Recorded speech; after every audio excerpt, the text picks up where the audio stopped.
something that many have never even dreamed that they'd be able to see, let alone have their children see. This is something they've been wanting for such a long time. It's been a long time in the planning, and it's just kind of roller coaster just over the last few days. Everything's kind of gone pace, and the people, I mean, it still hasn't quite hit many of the people what they've actually managed to achieve, what they've actually done, what they've actually been able to change for their lives, for the future generations' lives. It is a lot to take in, and I don't want to rush the sinking in process for you, but as people now perhaps begin to think of what's next, will they decide to go home, or do you think a lot of people may decide to stay in the square? What would you prefer to do? I believe that many people will stay in the square. The square has now become, true to its name. Its name is Mubarak. Why? What is it? Do you feel like this revolution is still very vulnerable? Why do you want to stay in the square? I believe that the square, I mean, as I said, it's got some symbolic presence now. That place there is a place of celebration. It's a place where everything changed, and it won't actually kind of become a shrine. It will become more of a place of great memory for the Egyptian people. Something along the similar lines of the pyramids. Something that they're proud of. Something that has made a statement. Something that has changed their lives forever. As I'm sure you know, the army have stepped in and taken over. What do you need to hear from them next for you to be satisfied that there is a true transition process to democracy? I think what the people need to hear now is that the army are putting in plans. The army are looking and taking advice from various sources as to how to proceed next. They're not just going to go in based on what they think is right. And I believe so far they have been doing that. They've been listening to the people's cries. They've been witnessing the problems over the last 30-odd years, standing on the sidelines. And it seems as though, that they will possibly be making, announcements in the next few months and actually setting out what the changes are and the timescales for them. This has been a very organic revolution, though. Who can speak on your behalf and the behalf of many of those young protesters who are not affiliated with traditional political parties? Is there anyone? I'm not affiliated with any political party. I'm not really even affiliated with any political system at all. I'm originally from the UK.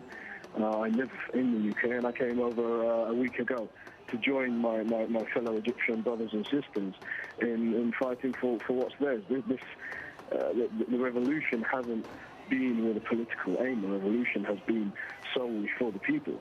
And what the people decide when it comes to the political system now, only time will tell. When, as is clear, the army is taking over, but it includes many elements who have been seen as being very close to the former president, Hosni Mubarak. Is that a source of concern at all? I believe, having spoken to so many people on the ground today, the general feeling is that although these people may have been close to him, that they've had to keep their mouths shut, although they haven't been able to speak what they've wanted to say in the past. And now that the current system, or the current regime has been erased, as it would be, that these people are actually coming out now and they're speaking more freely and they're speaking more openly, and it would seem that their views are more in line with those of the people, those of the nation, rather than those of the previous governments. How much patience do you think people will have to see this revolution come to a fruition, if you would, in terms of a new democratic system? Are people psychologically, mentally prepared for what could be a very long process? I believe they are. The Egyptian people have been suffering for 30-odd years. I mean, it's everyone understands, can appreciate the fact that what gets destroyed in 30 years, will take a significant amount of time to be rebuilt. Nobody's expecting anything to happen in a day or two. Nobody's expecting to wake up tomorrow and find them a new Egypt. People know this will take a long time. As to how long it will take, I think the people will be patient as long as they see progress. And, already from what's been happening the last couple of days, people have been noticing the progress, with the handing over of the power, with the resignation of Mubarak, people are happy that things have actually started moving for the first time in 30-odd years. The president has now stepped down. Is it time to let bygones be bygones, or should he be pursued for some of the perceived abuses that occurred in the last 30 years? Well, I mean, there have been some reports from various news agencies that Swiss banks have seized some of his assets, and that he's going to be tried and prosecuted. One of the biggest shouts that was happening as soon as people heard the news in Tahrir Square was that now that he is gone, we want him to be tried. People won't let him go lightly. His future in Egypt, be it as a resident or be it as a businessman or anything at all, is very slim. I mean, I believe he isn't welcome here anymore. And because of what he's done and the light of everything that's come out and all of the stories, he won't really be welcome in many other places either.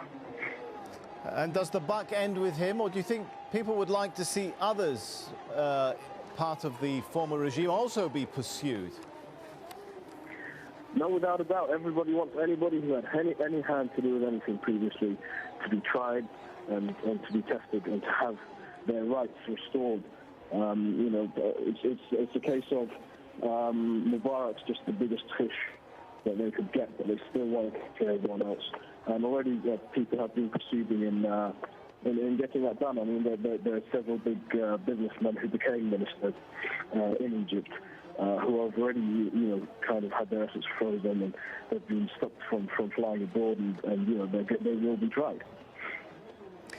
Of course, a lot of the momentum for this revolution came from people's concerns on domestic issues and freedoms and the economic situation. But how much do you think there is how much of a desire, I should say, is there for a change in terms of Egypt's foreign policy, the role it plays in other countries and areas? I believe, I mean, over the last 30 years, what has been happening with the Egyptian government and its foreign policies, you know, there have been many issues which have been very controversial with the actual people. I think the people want to see more of a hand in what goes on around, and you know, a fairer voting system as it would be on various issues that will actually affect Egypt as a nation.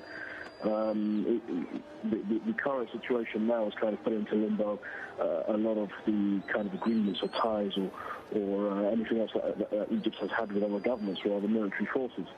And this has actually cheered the Egyptian people on, knowing the fact that they now have the power to be able to make the changes to their country, rather than just simply being told what to do it. And when they get told to jump, all they have to do is ask how high. All right, it's been good to get your thoughts. One of the protesters there has been out in those demonstrations. Omer, thanks for talking to us. Well, let's get all the latest on what's going on in those social media sites and what they're saying. Nazanin Sadri has been monitoring